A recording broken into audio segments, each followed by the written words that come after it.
Šiemet lygiai 25 metai, kai įkurta mūsų įstaiga. Šiai dienai įstaiga yra didžiulė, 147 darbuotojai ir aptarnaujam per 200 paslaugų gavėjų. Kiekvienas turime galią ir atsakomybę prisidėti prie mūsų Klaipėdos miesto paplūdimių švarinimo. Mūsų projekto pavadinimas Švarus paplūdimys, švari jūra. Be jokių stereotipų dalyvauju projekte, lygiateisiškai, nepaisant galimybių, gali prisidėti prie šios gražios iniciatyvos, prie šio gražaus projekto ir puoselėti mūsų gamtą.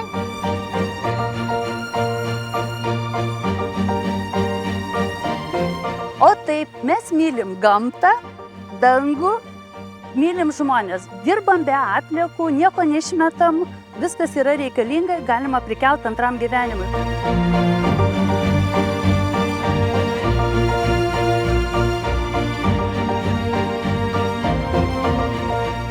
Iš žmonių pamačiau, pradėjau namuose rūšiuoti plastiką, stiklą, popierių, maisto atliekas ir stengiuosi pakelti, nepraeiti pro šalį. Šiais metais šitas projektas įtraukia gimnazijas Aitvaro ir Baltijos gimnaziją ir dar privati ugdymo įstaiga Klaipėdos licėjų.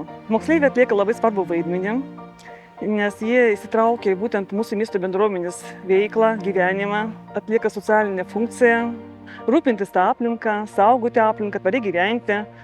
Ir atsiranda tokia ryšį integracija ir jaučiasi mūsų jaunuoliai toje aplinkoje vis pilnaverčiai. Aš manau, kad tokių projektų reikėtų kaip įmanoma daugiau.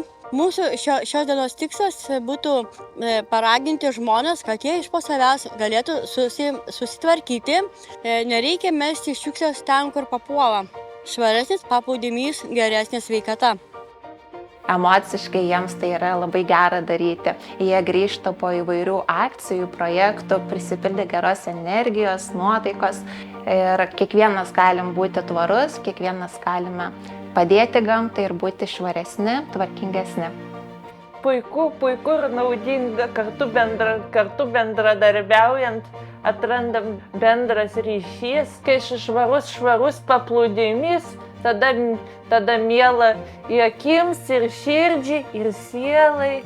Man atrodo smagi akcija, kad reikėtų kiekvienam, kad ir laisvų metu atvažiuoti su to šiukšlių maišu, kad ir mažai pririnkti bent jau kažkiek. Šiukšlių tikrai yra daug ir žmonės nepagalvoja, kad reikia surinkti, o gamtą reikia saugoti ir mylėti. Norime šito projektu jaunuolius mokinti tvarumo, sąmoningumo, apie rūšiavimą ir kad sąmoningumas jaunuolių ir darbuotojų gal didėtų. Mes žaidžiam žaidimus, mokinamės rūšiuoti, skaitome literatūrą, kviečiame bendradarbiauti įvairias įstaigas, mokyklas.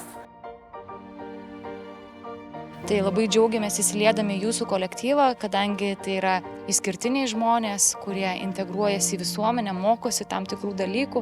Tai džiaugiamės galėdami būti šios bendruomenės dalimi.